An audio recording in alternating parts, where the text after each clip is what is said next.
안녕하세요, 노아입니다.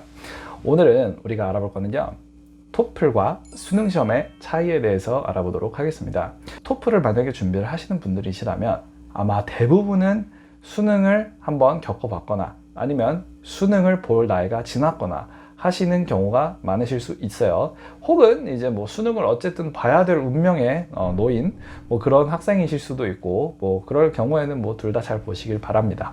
근데 여러분들이 이걸 가지고 어쨌든 둘 다 보게 될 운명이시라면 이 두 가지의 차이가 뭔지는 명확하게 아시고 시작을 하시는 게 좋겠죠. 뭐 단순하게 이게 뭐 시험 시간이라든지 뭐 등록 비용 뭐 이런 것들 말고 이제 그 시험, 그러니까 제가 영어 선생님이잖아요. 영어 선생님이 봤을 때 이런 차이가 있더라 라고 말씀을 드리는 것들이니까, 여러분들이 만약에 토플도 좀 생각이 있으시다 하시면은 관심이 있으시면 한번 지금부터 잘 봐주시기 바랍니다. 우선 첫 번째로는 이제 테스팅하는 영역의 차이가 있다라고 생각을 하시면 되겠습니다. 뭐 단순히 여러분들이 알고 계시는 걸로는 수능은 리딩, 리스닝, 토플은 리딩, 리스닝, 스피킹, 라이팅 이렇게 네 가지를 다 한다. 이렇게 차이로 알고 계실 텐데요. 이 차이가 있다라는 걸 말씀을 드리려고 하는 것도 있지만, 사실 이 차이가 왜 있는지부터 이해를 할 필요가 있다라고 생각을 합니다. 자, 여러분들이 이 차이가 왜 생겼는지는 지금부터 잘 들어보셔야 돼요. 아시겠죠? 이 차이가 왜 있느냐면 시험의 목적에 있는 겁니다. 아시겠죠? 시험의 목적의 차이가 바로 이 시험의 차이에 이어진다, 직결된다 라고 생각을 하시면 될 것 같습니다. 자, 여러분, 먼저 수능 같은 경우는 뭐죠? 입시 시험이죠. 대학을 가서 내가 그 대학 과목들을 잘 제대로 수학을 할 수 있는 능력이 있는지를 가지고 보는 입시 시험입니다. 자, 입시 시험이라는 큰 틀 안에서 영어라는 한 과목이 있는 거죠. 그죠? 자, 그렇게 되면 이것은 어떤 기능이 있어야 되느냐? 우선 첫 번째, 채점을 하기가 쉬워야 되고요. 그리고 두 번째, 이제 명확한 답안이 나와야 합니다. 아시겠죠? 그래서 이 두 가지 같은 경우는 리딩, 리스닝처럼 이렇게 텍스트로 되어 있는 것을 가지고 풀이를 하는 데에서는 쉽게 이 정답, 오답을 가지고 가려내는 것도 쉽고, 그리고 채점하는 입장에서도 딱 정답, 오답이 정해져 있으니까 빠르게 채점을 하기가 쉽죠. 그렇다 보니까 이제 리딩, 리스닝이 들어가 있는 거고, 뭐 그나마 요새 보니까 리스닝의 비중이 늘긴 했던데, 뭐 어찌 됐던 이것 말고 다른 영역들은 존재를 하지는 않습니다. 자, 그런데 이제 토플에 대해서도 알아보셔야 될 텐데요. 이 토플의 목적 같은 경우는 Test of English as a Foreign Language 라는 어떤 그 토플 시험의 이름에 걸맞게 외국어로 영어를 공부를 하는 사람들을 대상으로 영어 실력을 평가를 하는 영어 시험이라는 말이죠. 그렇다 보니까 이 영어가 뭔지에 대해서 제가 한번 짚고 넘어가야 될 것 같은데, 영어는 바로 언어죠. 언어는 뭐죠? 소통의 도구입니다. 그러면 소통에는 두 가지 영역이 있습니다. 첫 번째는 이해와 두 번째는 전달이다 라고 생각을 하시면 될 것 같은데요. 첫 번째인 이해 같은 경우는 내가 받아들이는 거죠. 어떻게 받아들이죠? 읽거나 듣는 거죠. 그죠? 뭐 언어를 만지는 건 이건 좀 다른 영역이죠. 그죠? 네, 이건 좀 다른 영역이고, 어쨌든 대부분은 보거나 듣거나, 그러니까 reading, listening. 이해되셨습니까? 근데 사실은 언어가 그것만 있는 게 아니죠. 그죠? 제가 아까 말씀드린 전달이라는 영역도 당연히 있는 겁니다. 전달은 뭘까요? 내가 하는 거잖아요. 그죠? 내가 저쪽으로 보내는 거란 말이에요. 어떻게 보낼까요? 막 이러면서 보내요? 그거 아니라 이제 말을 하거나 쓰는 거나 이렇게 둘 중에 하나라고 생각을 하시면 되겠죠. 그죠? 그래서 이렇게 언어로서는 이게 소통의 도구로서 역할을 제대로 하려면 이 이해와 전달이 둘 다 돼야 되는데, 이 이해와 전달을 둘 다 테스팅을 해야 언어로 영어를 측정을 한다고 할 수가 있겠죠. 언어 능력을 측정하는 시험인 만큼 언어로서 영어를 측정을 하게 되는 겁니다. 그래서 이제 리딩, 리스닝, 스피킹, 라이팅 네 가지가 모두 존재를 하게 되는 것이다 라고 생각을 하시면 될 것 같아요. 아시겠죠? 섹션들의 차이는 왜 있는지에 대해서 한번 알아보았습니다. 아시겠죠? 자, 그럼 두 번째는 이제 뭐냐면, 수능 영어와 토플은 언어의 사용을 달리한다 라고 생각을 하시면 될 것 같습니다. 수능 영어와 그리고 토플 영어 같은 경우는 이제 수능 영어는 문제를 맞추게 하기 위함이기 때문에 텍스트를 주고 거기에 대해서 빈칸을 채우거나 뭐 주제를 맞추거나 하는 어떤 일방적인 소통이죠.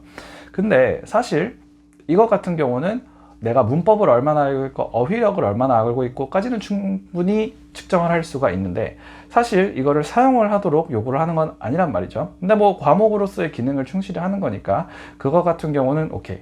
근데 토플 같은 경우는 좀 다릅니다. 제가 말씀을 드렸던 것처럼 토플은 언어로서 영어를 측정을 하는 시험이라고 말씀을 드렸었어요. 그래서 언어로서 영어를 측정하려면 이제 뭐가 측정이 돼야 될까요? 언어로서 소통을 할 수 있는 능력이 측정이 돼야 되는 건데 이거는 이제 리딩, 리스닝이건 스피킹, 라이팅이건 무엇이 이제 측정이 되느냐면요. 바로 소통을 제대로 할 수 있는지를 가지고 측정을 합니다. 아시겠죠? 그리고 그 소통이라는 것은 사실은 여러 가지 가능성이 있어요. 그리고 그 여러 가지 가능성을 가지고 영어에서는 다양하게 측정을 하는 것을 좋아하고 그걸 제일 잘 측정하는 시험 중 하나가 바로 토플이다 라고 생각을 하시면 됩니다. 그래서 그 다양한 언어로서 이제 소통을 할 때 사실 소통의 본질은 뭐냐면 의미거든요. 의미. 단어가 아니라 의미입니다. 그리고 토플에서는 이 단어가 아니라 의미로 소통을 하는 능력을 측정을 하게 되고요.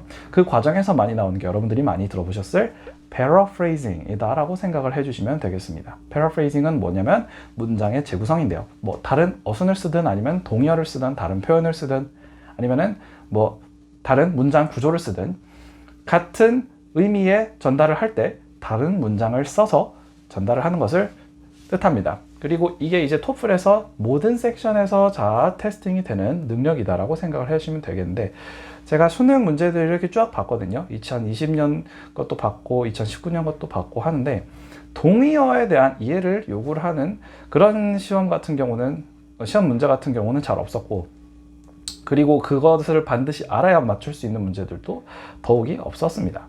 사실 뭘 알아야 되냐면 수능 같은 경우는 그냥 내용을 이해를 하면 되는 거예요. 그리고 보기에 있는 문제의 어휘들을 알고만 있으면 됩니다. 근데 이제 토플 같은 경우는 조금 다르죠. A라고 말을 했을 때 이거를 다른 문장으로 바꿔놨지만 똑같은 어떤 뭐 A 다시 정도의 문장으로 만들어놨을 때 이게 다르게 생겼다고 해서 이걸 다르다라고 말을 해버리면 안 되는 거잖아요. 그죠? 그래서 그 단어가 아니라 의미로 소통을 할 수 있느냐.